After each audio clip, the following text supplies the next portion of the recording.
This is Jack and Patrick, and they're going to be my audience for today.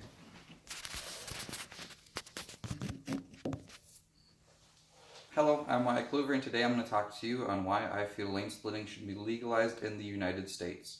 It is currently legalized in California and almost the rest of the world to some extent.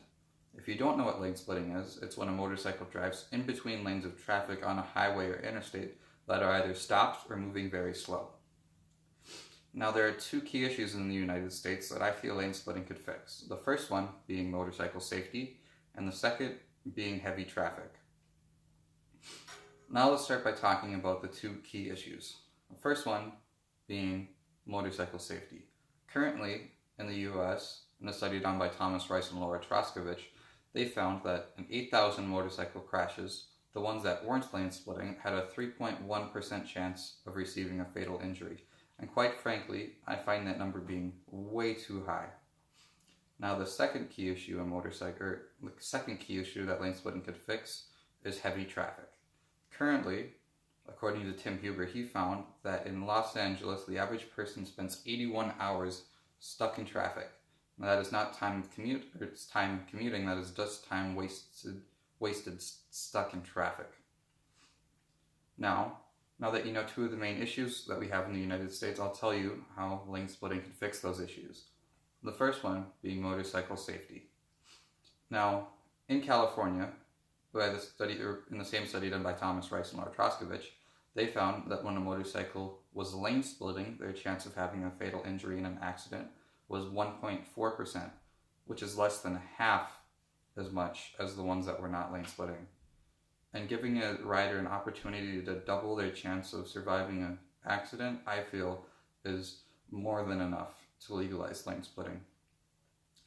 Now also, Rice and Laura Troskovich found that if a motorcycle crashed while lane splitting, their chances of receiving an injury to an arm or a leg is 8% less, receiving an injury to a head is 2% less likely, and receiving an injury to a neck is 7% less likely.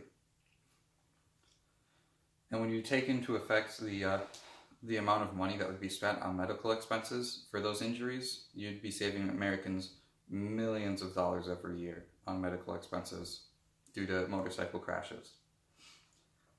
And also, in California, where lane splitting is legalized, their chances of their fatality rates per population is way lower than the national average of 11.6 deaths per 100,000 population.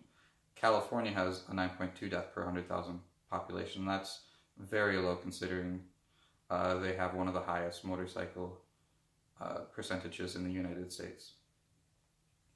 Now that you know how lane splitting could fix some safety issues in the United States, I'll tell you how it can fix some of the traffic congestion issues. Now in Belgium, Kevin Ash did a study on lane splitting to see how it would affect traffic. He found that in peak traffic times, the time wasted in traffic is almost cut in half. And if you would apply that to the situation in Los Angeles where people are spending 81 hours stuck in traffic every year, you could be cutting that down to maybe 40 or less, and that would be very significant. And the whole reason lane splitting cuts down on time stopped in traffic is when motorcycles are taking up a whole lane, they're taking up the same space as a whole car, and that is way more space than a motorcycle really needs. If they cut down in between lanes of traffic,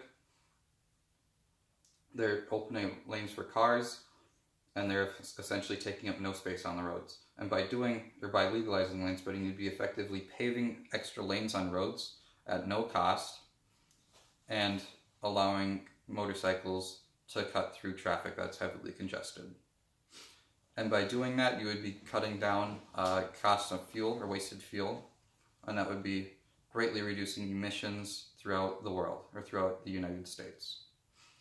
Now, lane splitting can be legalized by proof of California with Bill AB 51, and according to the California legislative information, the bill was voted into effect with a 100% approval rate, and that is astounding how California could vote a bill like that into effect with a 100% approval rate.